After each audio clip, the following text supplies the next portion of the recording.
இன்னும் சில வருஷங்கள்லேயே நமக்கு வந்து சென்னையிலேயே பறக்கும் டாக்ஸிஸ்லாம் வந்துரும் அப்படின்னு சொன்னா நம்ப முடியுதா? ஸோ அதுக்கான முயற்சிகளுமே சென்னை ஐஐடி வந்து எடுக்க ஆரம்பிச்சுட்டாங்க. இன்னும் சில வருஷங்கள்ல பறக்கும் டாக்ஸியும் அவைலபிளா இருக்கும். ஸோ இத பத்தின ஒரு சிறு தகவல தான் வந்து இன்னைக்கு நம்ம வீடியோல பார்க்க போறோம். உலகத்துல பல நாடுகள் வந்து பறக்கும் டாக்ஸிய வந்து தயாரிக்கிறதுல வந்து ஈடுபட்டிருக்காங்க.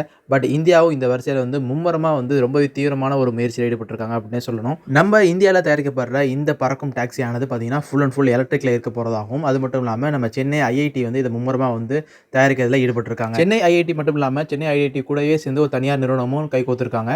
இந்த பறக்கும் காரோட ஸ்பெசிஃபிகேஷன் என்ன அப்படின்னு பார்த்தோம்னா, கிட்டத்தட்ட ஃபுல் அண்ட் ஃபுல் எலக்ட்ரிக்லயும் 200 கிலோமீட்டர் வேகத்திலையும் பறக்கக்கூடிய திறன் உள்ளதாகவும், ஒரு ஏவியேஷன் அப்படின்னாலே அதுக்கான இறங்குறதுக்கு, ஏறுறதுக்கு வந்து லேண்டிங் சைட்ஸ் வந்து வேணும். இப்போ நம்ம இந்தியால சென்னையில தயாரிக்கக்கூடிய இந்த பறக்கும் டாக்ஸிகளுக்கு வந்து வெறும் 15 அடி நீளம், 15 அடி அகலம் கொண்ட ஒரு இடம் இருந்தா போதும். அது வந்து தாராளமா டேக் ஆஃபும், லேண்டும் ஆக முடியும். இந்த பறக்கும் டாக்ஸில வந்து 2 பேர் வந்து பயணம் செய்யலாம் அப்படின்னும், அது மட்டும் இல்லாம இது எலக்ட்ரிக் அப்படினால ஒரு சக்தி வாய்ந்த பேட்டரியும் இதுல வந்து இருக்க போறதாகவும் சொல்லியிருக்காங்க. சென்னை, பெங்களூரு, மும்பை இந்த மாதிரியான பெருநகரங்கள்ல ஒரு சில கிலோமீட்டர் இருக்கக்கூடிய இடங்களை கடக்கிறதுக்கே வந்து பல மணி நேரம் ஆயிரும் ஹெவி டிராஃபிக்ல. இந்த பறக்கும் டாக்ஸி வந்து நடைமுறைக்கு வந்துச்சு அப்படின்னா பல கிலோமீட்டர்ஸ் வந்து சில நிமிடங்கள்லேயே கடந்துடலாம் அப்படின்னும், இதனால நிறைய டைம் சேவிங் இருக்கும், டிராஃபிக் வந்து கண்ட்ரோல்ல கொண்டு வந்துடலாம் அப்படிங்கிற மாதிரி இந்தியாவில் நம்ம சென்னையில் தரையக்கூடிய இந்த பறக்கும் டாக்ஸியோட பணிகள் எல்லாமே வந்து இறுதி கட்டத்தை அடைஞ்சிருச்சு அப்படின்னும், இன்னும் சில வருடங்களிலே இது வந்து நடைமுறைக்கு வந்துடும் அப்படிங்கிறதையும் சொல்லியிருக்காங்க. இந்த பறக்கும் டாக்ஸியோட டெஸ்ட் டிரைவிங்காக இருக்கட்டும், அது டிக்கெட்டோட விலைகளாக இருக்கட்டும், இனிமேல் தான் வந்து தெரியப்படுத்துவாங்க.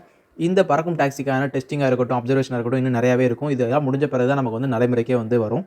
நம்மளோட கருத்து என்ன பார்த்தோம்னா, இந்த பறக்கும் டாக்ஸி வந்து நடைமுறைக்கு வருது அப்புட்னா, இந்த டிக்கெட் எல்லாமே பட்ஜெட் விலையில இருந்துச்சு அப்புட்னா, சாமானிய மக்களும் பயனடைவாங்க அப்படிங்கிறது நம்மளோட கருத்து.